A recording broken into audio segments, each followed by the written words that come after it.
Pessoal, eu costumo dizer que o Bolsonaro só ganhou as eleições de 2018 por duas coisas. A primeira é um movimento antipetismo que estava gigante, e eu entendo esse movimento por todas as razões que o PT deu, né? Pelos esquemas, pelos inúmeros esquemas de corrupção, o que é inaceitável. Só que o Bolsonaro ele conseguiu falar para uma camada muito específica da população, que é uma camada machista, que é uma camada homofóbica, que é uma camada, uma elite, não só elite, né, mas uma elite que ela se sente melhor que todos, enfim, que é uma camada da população brasileira. Não é muita, mas é expressiva porque ela é barulhenta. Que é uma camada que a gente vai falar mais à frente, mas que é uma camada que se aproxima muito de símbolos e referências nazistas e neonazistas. Então ele direcionou o seu discurso para esse pessoal, para esse tipo de gente. E fora o pessoal anti-PT, que cresceu muito. Então ele juntou esse pessoal que ele destampou a sociedade brasileira, que é machista, que é homofóbica. Ele destampou essa população, que sempre teve, só que estava com vergonha de sair. Então ele destampou essa população. E ele, ao mesmo tempo, sempre foi um cara contra o PT e contra a corrupção. Então ele se vestiu desse personagem.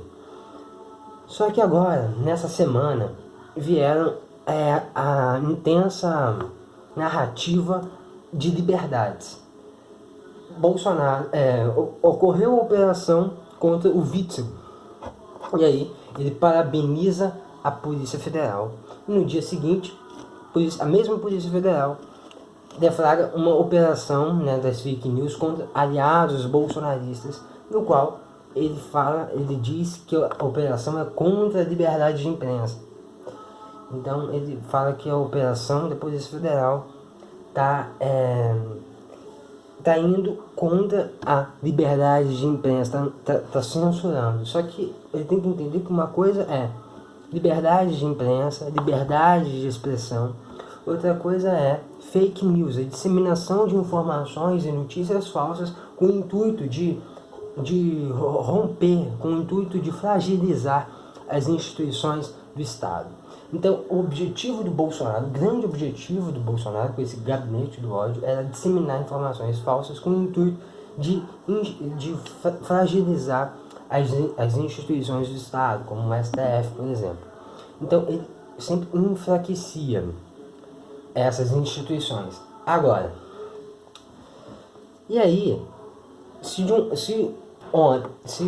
na semana passada, no dia anterior, ele parabenizava a Polícia Federal, no dia seguinte ele questionava a atuação da Polícia Federal. Então, vale para os outros, mas não vale para mim. Então, é esse comportamento contraditório, hipócrita do governo bolsonarista que tem que ser averiguado. Ou pelo menos questionado. E aí, a Semana da Liberdade foi pautada muito nesse questionamento e nesse cabo de guerra ainda mais forte entre poder judiciário e poder executivo. Então o STF puxava e o poder executivo de um lado puxava por meio do presidente da República, o Jair Messias Bolsonaro. Então ficou nessa narrativa, STF de um lado e Jair Bolsonaro do outro. Ocorre que estavam ocorrendo manifestações em todos os Estados Unidos contra uma morte, um homicídio, né, racista, né? Um policial branco matou pelo simples fato de ser negro uma pessoa, né, um homem, né? E aí ocorreu essa onda de manifestações em todos os Estados Unidos. E aí, o que ocorre aqui no Brasil? Podia seguir, né? O Brasil podia aprender com essas manifestações, né? O Brasil podia ser um país antirracista, né? Quando ocorre um caso igual o João Pedro, o Brasil tinha que se posicionar de forma mais ríspida, mas não. Ocorre o movimento 300 do Brasil, que é um movimento liderado pela ativista de extrema direita, Sarah Winter, no qual as pessoas vão com roupa da Ku Klux Klan, né, símbolos neonazistas, e é uma referência claramente ao nazismo, ao Ku Klux Klan, que é um movimento de supremacia branca que ocorreu nos Estados Unidos. E aí eles vão com essa roupagem, com essa roupa, e aí propagam um movimento até estranho, no mínimo bizarro, porque é uma espécie de Ku Klux Klan tupiniquim, né? Mas enfim, o Brasil está numa falta de identidade tamanha que ele pega tudo que é ruim dos outros países, né?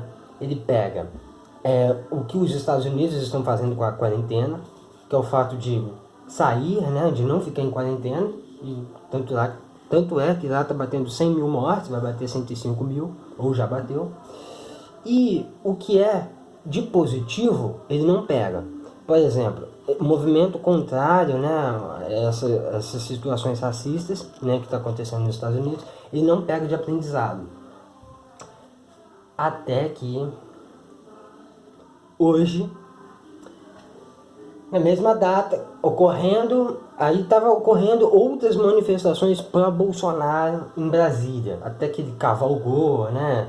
Pegou um cavalo e começou a cavalgar como se fosse o paladino da justiça, como se fosse o cara que vai salvar o Brasil, como se fosse um salvador da pátria. Então ele pegou o cavalo, montou no cavalo e foi, né? Como se fosse um salvador da pátria. E aí de um lado oposto começa uma manifestação pró-democracia, a favor da democracia contra Bolsonaro. A primeira movimentação esquerda, ou pelo menos em oposição ao governo Bolsonaro. Então é a oposição de alguma forma se mexendo, e é a primeira vez que isso ocorre. E também o Brasil agora sim copiando algo positivo. O Brasil copiou também no Rio, pegou um pouco desse movimento nos Estados Unidos e teve também uma manifestação reproduzindo os ideais norte-americanos, que é vidas negras importam.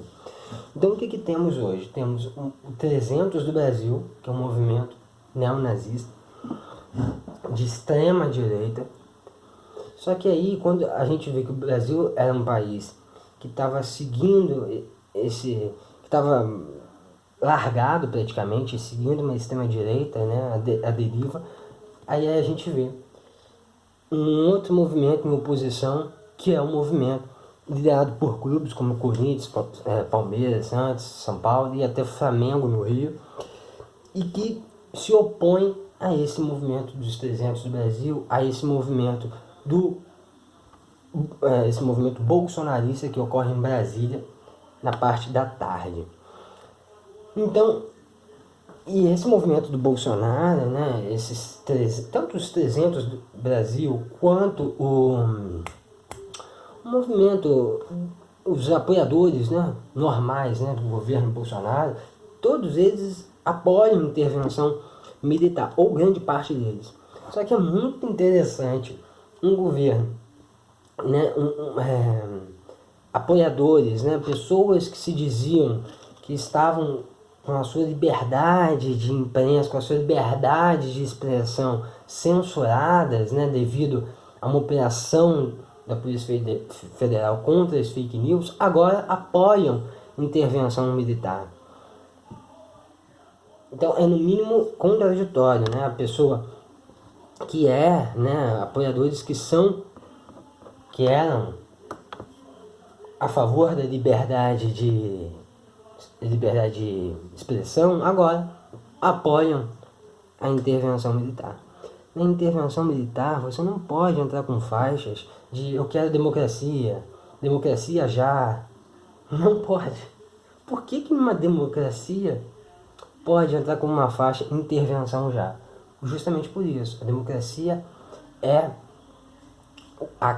o campo que abre, que permite opiniões divergentes. Você pode dizer que eu até acho que essa manifestação seja uma manifestação antidemocrática. Pode até ser, né? Porque você quer o fechamento do STF, você quer o fechamento de instituições basilares à democracia. Mas tem uns que dizem que é uma manifestação legítima, não havendo violência. Agora, o que me chama a atenção, outro fato que me chama a atenção é o seguinte: nessas manifestações paulistas, né, em São Paulo, tivemos manifestações pró-Bolsonaro, pequeno, e a grande parte contra Bolsonaro, liderados por times de futebol, principalmente a Gaviões da Fiel, as torcidas organizadas de São Paulo.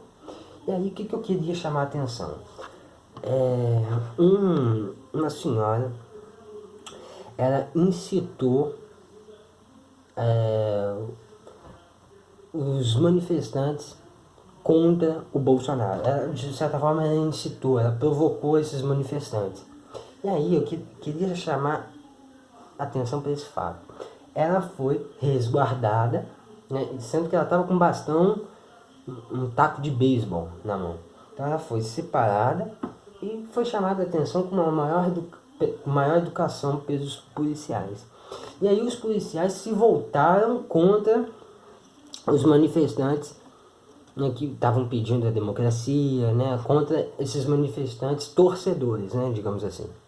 Então a polícia se voltou contra esses policiais, sendo que quem incitou era um apoiador do Bolsonaro.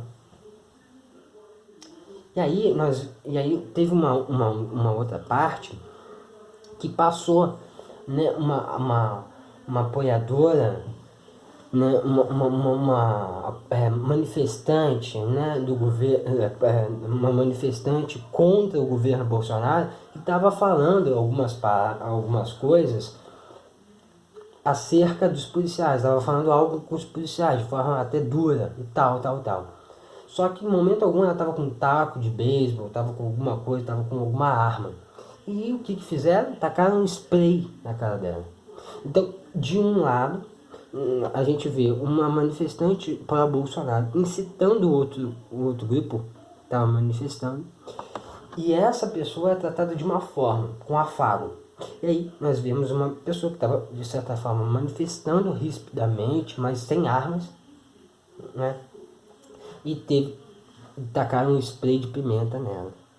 Spray de pimenta não, tacaram um spray nela. E aí a gente se pergunta, será que a polícia